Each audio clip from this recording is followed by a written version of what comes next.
迄站攏細條，啊，即擺攏足深啦吼。迄你騎車、踩車啦，非常危險的，攏愛注意。你若轉頭我角若無細去，車就弄着啦。啊，即陣你已經開好啊吼，安全性加足好啦吼。掛水溝攏總白米，已經足好開啊。你開車安全性也較好。農民對你行駛哦，夠安全的啦。聽過這邊的農民說啊，哈，他們小時候要把裡面的物產，比如鳳梨或者竹筍，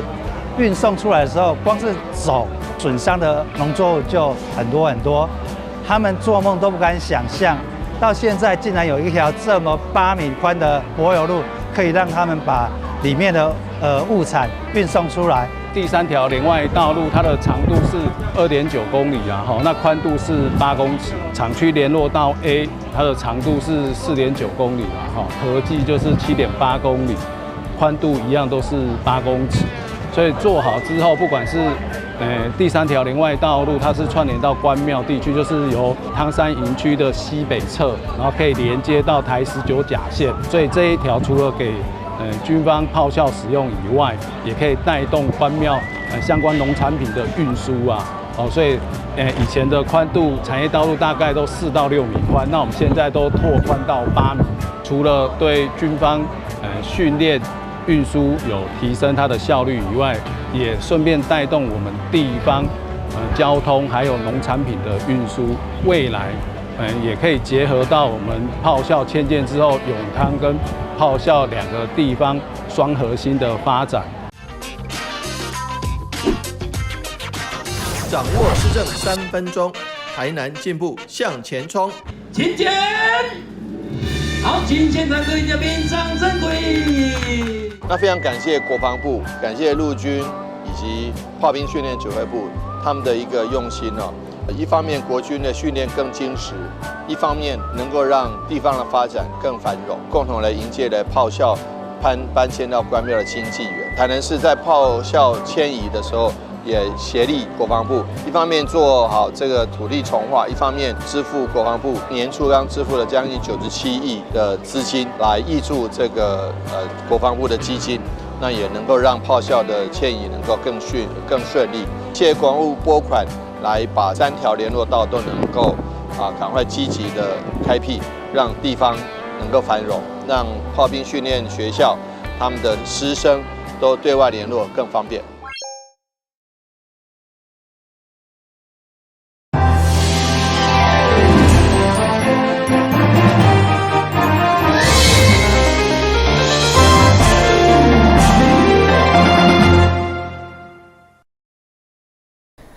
又是今個歡收看8月27日中間台南電新聞，有73棟歷史的遠空炮校搬到關廟通山營區。雖然政府強調敢將創造遠空甲關廟發展的雙贏，不過議員有黃宇佇總日巡以具體數據質疑軍隊進駐。雖然早來表面上的認調，不過卻無法度轉化為地方的經濟效益。所以要求市府提出配套，並進一步呼籲市長制定南關線平衡發展的藍圖。遠空炮校搬到關廟通山營區，這項跨越30棟的重大建設，在今年初正式啟用。當各界攏期待地方建設、軍事訓練甲產業運輸將再來全面多贏局面。不過，議員吳宇環在總日巡就官兵進駐以後，人口悠然流失，無帶動消費甲商業發展等具體效益，質疑地方敢真正受惠。會中今日要求市府提出就業、生活機能甲客氣的吸引力等配套。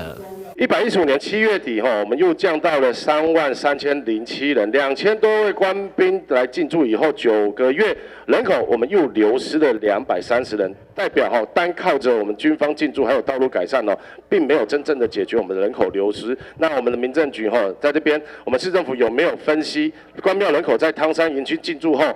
那為什麼還是人口持續下降的這些原因，是我們人口老化、青年外流、居住吸引力不足，還是我們的生活機能不足呢？關廟的部分，那個炮校遷移到那邊的時候，最主要是官兵的一些吃的問題。我們目前有透過那種那個外送平台的方式來合作。外送平台是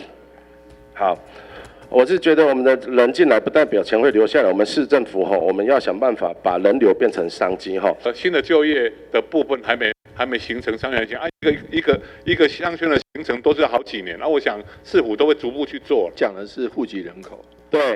但是有一個部分當然是實際的活動人口跟消費人口，是没錯。跟南科當年的時候也是一樣，竹科的工程師下來，他下了班，下了高鐵，再到園區工作完之後就再坐接駁車回新竹。為什麼？因為周邊沒有一個都市生活的技能可以讓他們消費。那南關縣這邊應該是還好，所以我們應該是可以比較可以來做正面的期待。議員表示，高鐵特區沙崙區下轄的發展快速，造成歸鄰鄰地的人口持續增加。不過，發展的紅利只停留在新的區域，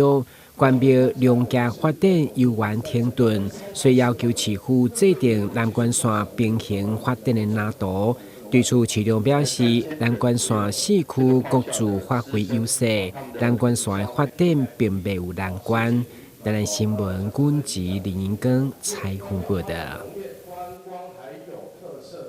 台灣萬里超高齡社會長輩福利政策嘛，成為地方議會關心的焦點。其中，台南市的敬老卡，因為目前是6都當中唯一無採取點數的制度，只當免費坐市區公車。對此，議員創造邱金在總集選就強烈爭取敬老卡需要改用社會福利點數，並增加坐客停車的補助。會中嘛進一步希望納入健康比和福利一條龍。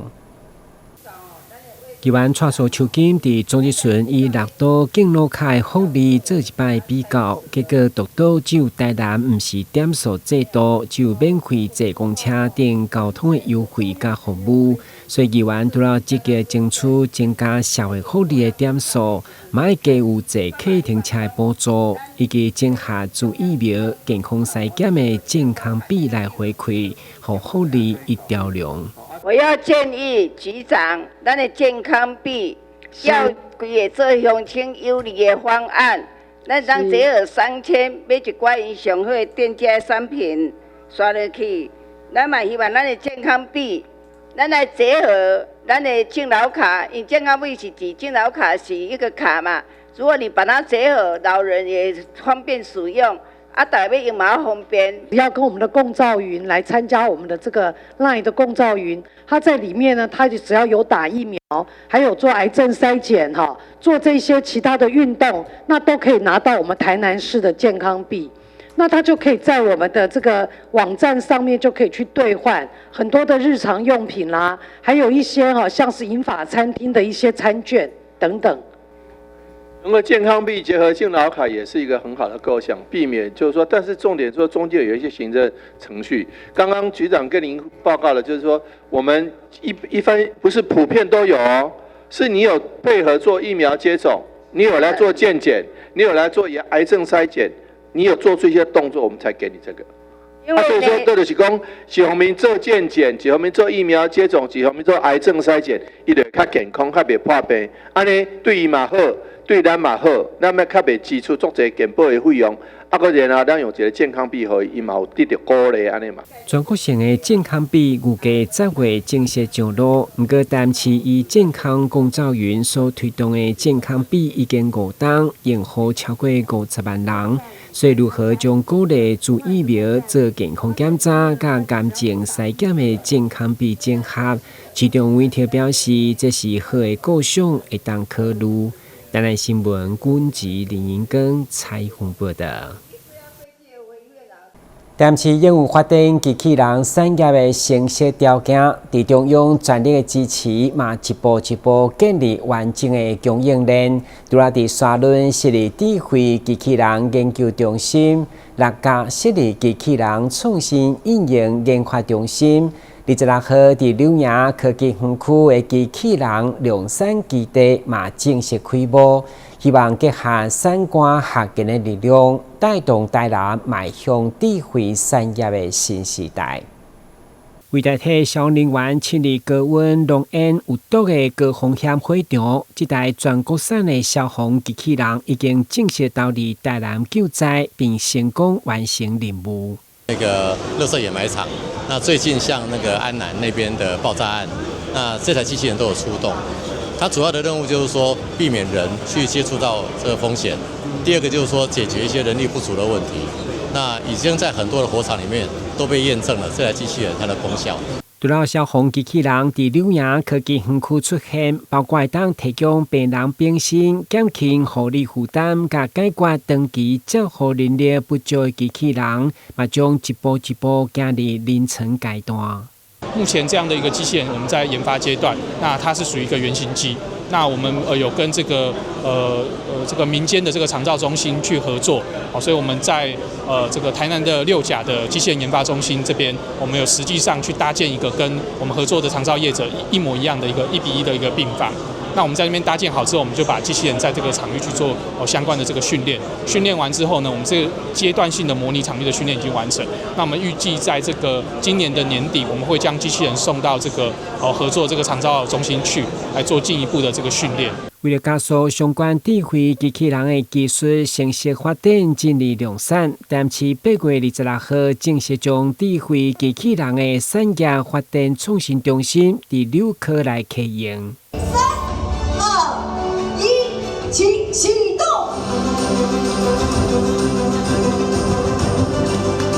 台南機器人產業發展創新中心正式啟用。除了在柳科現在的產發中心之外，在六甲、在新營都會成為西北重要的高科技機器人發展基地。那我們也除了這個樂觀其成之後，我們還要更積極的主動出擊，邀請許多國內國外的這個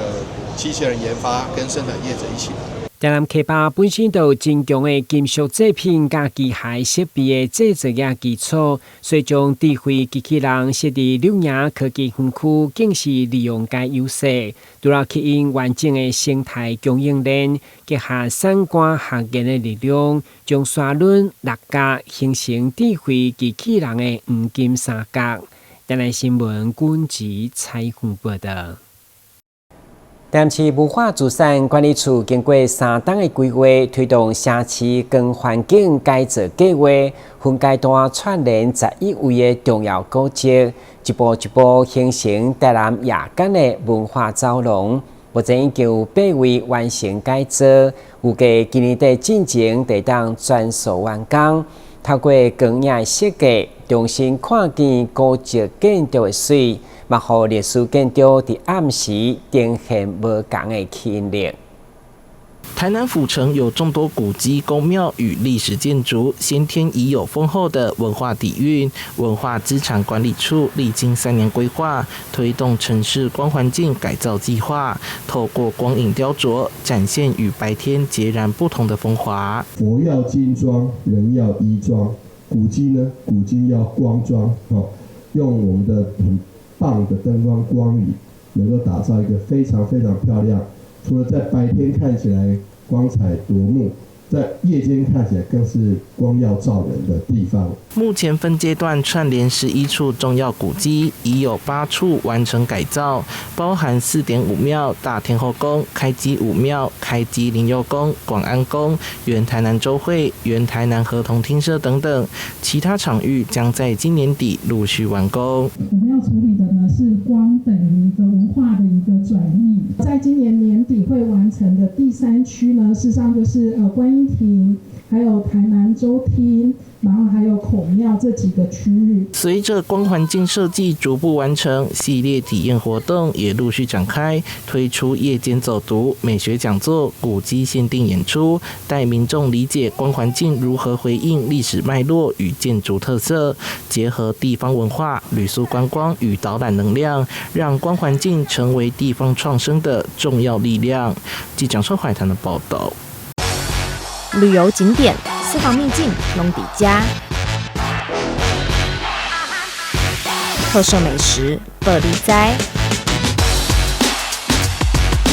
生活時事搶先報，中嘉新聞週報，深耕在地，放眼全國，掌握最新地方資訊。每週6下午1點，就在高雄都會台。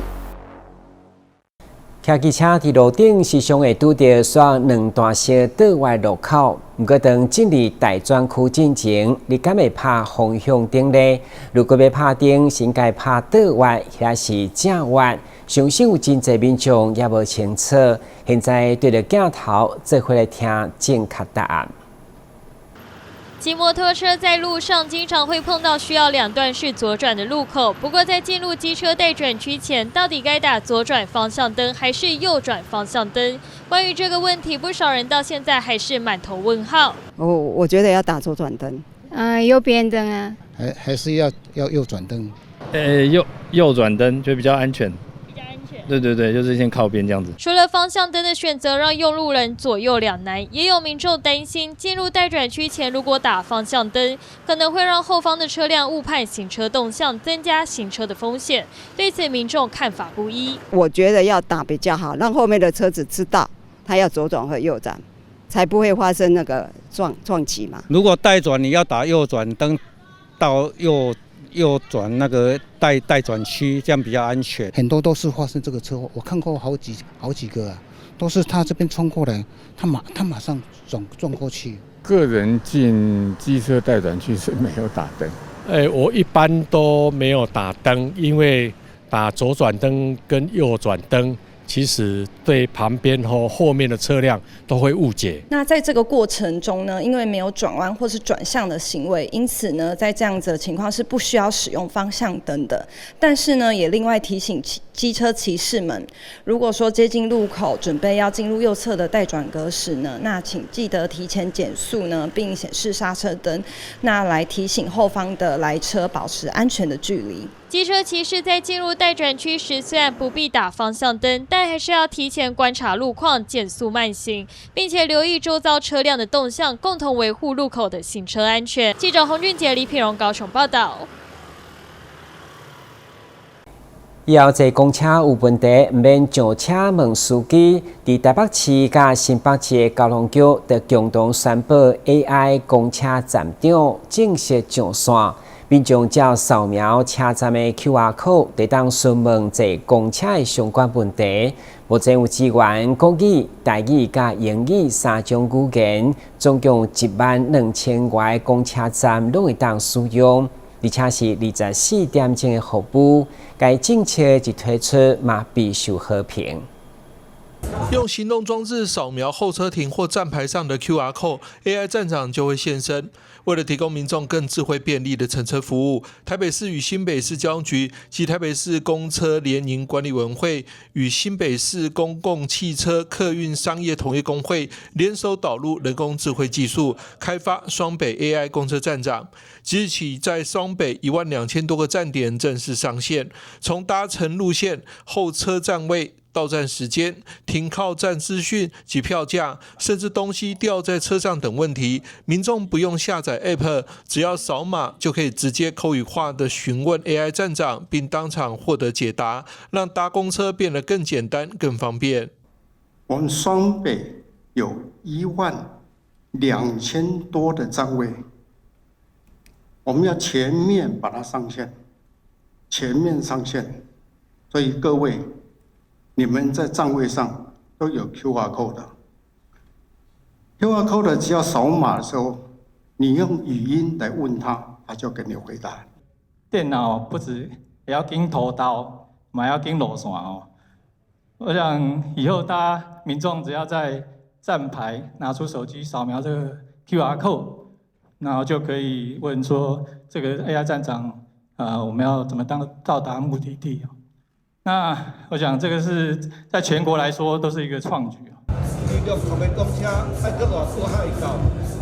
目前系統共支援國台語及英語3種語言，其中在地化的台語對搭車長輩更為友善，英語服務也方便來台觀光的國外遊客搭乘公車到各景點遊玩。3不5時攏會坐這個公車，毋過我看到一寡老人，還有一寡少年囡仔，有時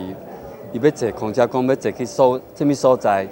伊攏定定佇咧看後壁迄牌仔面，講哎呀，這站這個路線敢有到什麼車槽，吼，或是到什麼病院？結果是講，哦，這樣一個查實對咱乘客吼，足無方便的。所以我參連管後壁參我們的總局長大概想講，AI 這個時代科技已經很發展了，很發達了。咱這個坐車上車進前，看會使講，先來問講，一台車確定會較迄個國泰醫院啊，用康商圈啊，確定了，咱再來坐這個車，咱就使加做裡邊的公車迄個駕駛也袂做煩的，還專心開車。佇車頂的時陣，也免徛起來咧看這個資料，也免咧問司機也免吵着別人這我想，這對這個規個社會佇咧公共運輸的這個服務來講攏是有正面的好的幫助。過來講呢，即擺現代這個技術已經非常的進步啊。咱即擺用國語、英文，甲用台語攏會通。當然，咱咧希望講未來咧，會當講更較濟國家的這個語言會當講更較濟互咱的觀光客不管是佇咧台北佇咧新北佇好的這個景點若要找這個交通的資料時，未上車，咱就有資料通好問啊。請啟動。雙北 AI 公車站長從7月起陸續在雙北地區各個公車站位張貼專屬 QR Code， 預計9月底完成所有公車站位張貼。這段期間還沒有張貼的公車站位，可以掃描既有的虛擬智慧站牌 QR Code， 點選 AI 公車站長即可使用。主辦單位也邀請大家一起來體驗及訓練雙北 AI 公車站長，讓這項全國首創的智慧語音服務更加完善。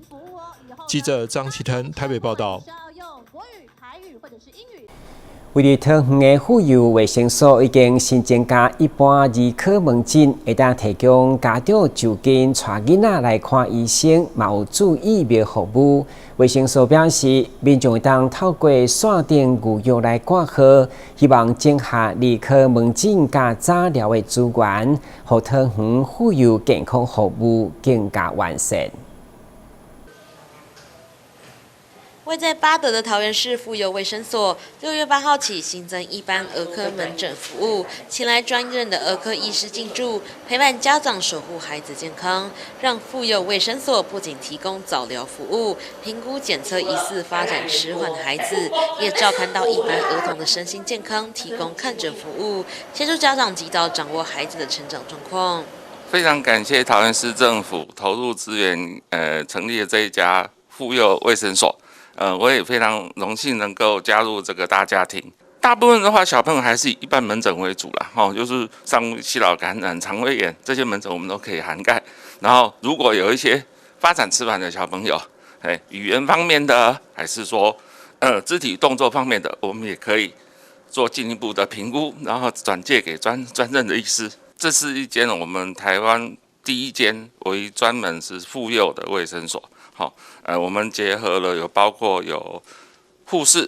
有物理治療師、職能治療師、語言治療師，甚至有心理師，我們還有聽力師，做全方位的為小朋友來做服務。我們除了做一般兒童的門診之外，我們也會專注於看有一些發展遲緩的小朋友，我們也會幫他做一些比較進一步的評估，看看能不能幫助他們這樣子。就在7月暑假到來，兒科醫師黃俊祥也提醒家長留意常見的感染病毒症狀，比如幼兒園跟國小階段的孩子容易感染腸病毒，可能出現發燒、食慾不振、嘴破、手腳皮疹或活動力下降等症狀。另外，夏天也常見急性腸胃炎，可能因食物、水源或接觸傳染。如果孩子出現腹痛、腹瀉，甚至脫水的情形，應盡快就醫。到了夏天，最多的就是幼稚園的小朋友跟國小低年級的小朋友的腸病毒，這在台灣每一年都有。那小朋友可能會發燒、食慾不振，還有一些痘痘，還有一些腳部的痘痘，還有一些嘴巴破，還是說活動力比較不佳，這些症狀會出來。希望家長能夠注意。夏季還有急性腸胃炎，小朋友也經常遇到急性腸胃炎的情況。當然，食物、空氣、水都會傳染。最常見的是諾羅，還有一些金黃色葡萄球菌。這在夏季因為氣溫的關係，也比較容易增生。所以小朋友如果遇到小孩有急性腹痛，還有腹瀉的時候，千萬一定要注意他有沒有脫水的狀況。如果有的話，一定要趕快送醫。